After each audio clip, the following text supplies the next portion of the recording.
Hello, friend. If you've ever been feeling disconnected from your creativity, like the joy it's gone quiet, or like you haven't made anything meaningful in a while, then this is the place for you. I want to invite you to breathe a little deeper today, because we often think creativity, it has to look like something big, like a finished painting or a best-selling book or a perfectly curated Instagram feed. But honestly, some of the most powerful creative moments are the tiniest. And today I want to help you notice and celebrate those small creative sparks that are already happening in your life, even if you don't realize it, because they matter. You matter. I'm Lynette Melnick, artist, creative empowerment coach, and educator. And I help people rebuild trust and confidence in themselves through creativity so that they are able to express themselves and create more freely and be more alive and to live more fully. And if you've longed to return to your creativity, or you're wondering if what you're doing really matters, join me today. And you can also join me for my upcoming workshops. And also I have a free abstract art workshop, and the link will be below. And that will reconnect you to your creative soul.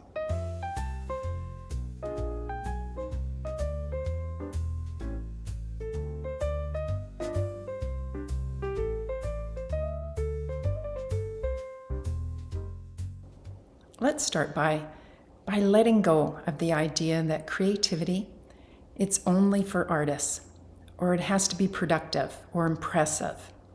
What creativity is also, it's arranging fruit in a bowl in a way that feels beautiful to you.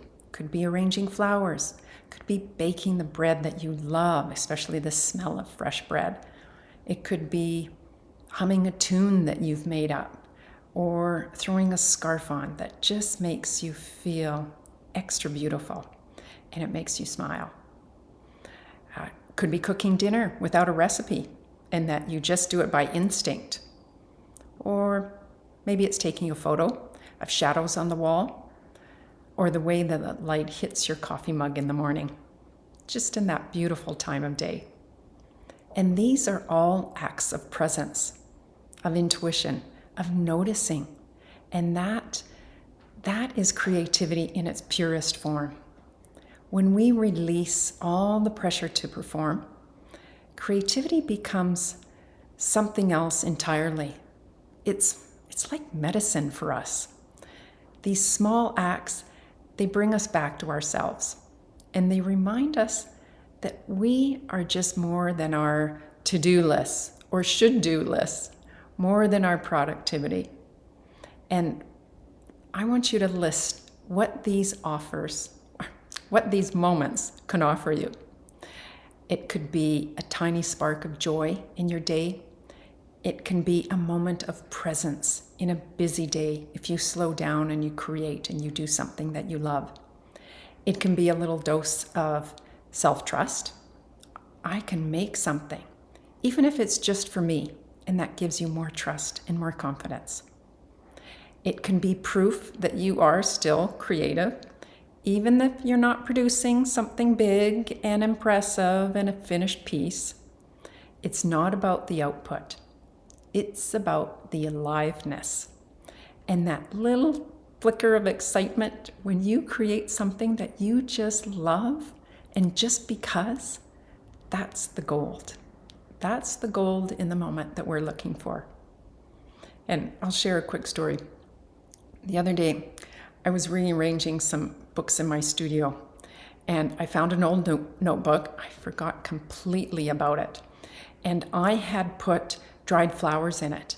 And oh my gosh, it must be years that they've been sitting there. And I opened it up, and oh my gosh, what joy it brought me to see those again, because I totally forgot about it and then discovered this. And the beauty of those pressed flowers were so lovely to explore again. And also, I have some really interesting things to do with them now, years later. So that made me smile for the rest of the afternoon. And it feeds something in me. And not because it was necessarily the beautiful or the best thing, but because it was mine. And I remember doing that for myself a long time ago and then came back to it. And if you're wanting to feel more connected to your creativity, don't start with a big project. Start small. Start soft. Start now. And here's some ideas to spark some small creative joy in you. Maybe you want to light a candle before you journal or you write. Maybe you want to collect colors or textures that you absolutely love. You love the combination of them, and that just brings you joy, whether they're fabrics or they're in photos or they're out in nature with the leaves now that they may be changing colors. Or what else could you do? Maybe dance to music with no thought whatsoever. I do this. If I hear music, I can just start going away, even if it's in the store. But just the rhythm of it, and to be playful and to have fun and just let loose. You could also maybe give yourself 3 minutes to make what you think is bad art. You can just scribble and doodle and do all sorts of things and just make nonsense. And it actually really feels so good. Also, maybe you could do a creativity jar that you've obviously made ahead of time with slips of paper that are saying things like draw a spiral or write a poem about your breakfast, maybe what it was like. Write a poem about, or write some words about the sunset. Use only 2 colors when you're creating something. The goal, it isn't to make something good, it's the action of doing. Because with doing, you create trust in yourself, and with trust, you create confidence. And that just keeps on going, because the more confidence you have, the more creativity you want to do, and then the more trust you have, and then the more confidence. So your creative life doesn't start someday. It's already here. It's already within you. And you can just spark it again with one small moment, and then another, and then another. And you don't need permission to be creative because, like I mentioned before, you already are. Underneath all those layers of shoulds throughout our life, there could be 184 layers of shoulds that either you've said, I should be doing this, or other people have put, you should be doing this on you. That's buried the creativity within you. So a lot of those have not even been put upon yourself, by yourself. They've been put on by others. So we want to shake those things off. And since creativity is hidden when you start quietly, with no one watching, you can start anytime. Because creativity, it doesn't always roar. A lot of times, it whispers. It whispers to light up your soul. And sometimes it could be just rest. It could be you see something and it's just beautiful to you. And other times it could be just noticing things. That can be creativity in itself. And I'd love to hear from you. What's one small creative moment you had this week? Or maybe it's one that you'd like to try tomorrow, or you'd like to try right now after you finish listening to this. Leave a comment below because I read every one of them and I answer. And I love hearing what creativity looks like in your life.